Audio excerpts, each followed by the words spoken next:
James 1:26 tells us of the man that seemed to be religious but deceived of their own heart. This man's religion is vain, the scripture says. Jesus says, they serve me with their lips, but hearts are far from me. Manasseh also worshipped images and disobedience to the second commandment. Manasseh made Israel rise up altars for Baal and made groves and worshipped all the host of heaven and served them. All the people was worshippers. They worshipped the stars. They was deep in astrology. To the people today, that's nonsense. But to the people in those days, it was a religion, and God condemned it. Isaiah said, man by nature maketh a god and worshipeth it. Man must worship something, it's law, God says. Man have to put something first, and if you reject the true and living God, you're going to get a God of your own. Jesus predicted God is a spirit, and those that worship him must worship him in a spirit and in truth. Who was that truth? The truth was Jesus Christ.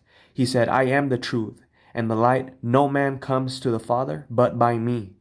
There is only one truth that counts, and that's the truth that's centered in Jesus Christ.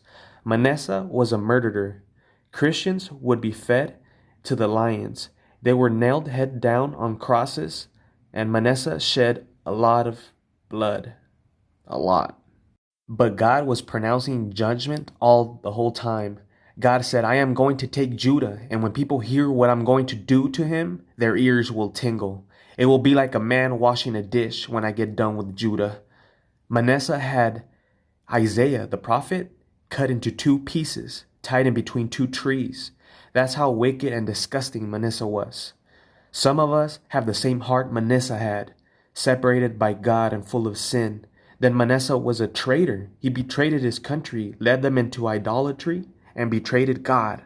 Judah betrayed Jesus with the kiss, and Jesus said, I would have been good if that man would have never been born. Manasseh did more sin than any nation had at that time. We can't commit sin and get away with it. You will pay for it unless we walk with Christ, because he paid for it in the cross. Manasseh had to pay, and God said, I'm going to bring evil in Jerusalem and Judah, that both ears will tingle. Jerusalem was captured and was carried to Babylon, including Manasseh. He was thrown in a dungeon, and he asked God to forgive him. God forgave him for everything he did, all wickedness.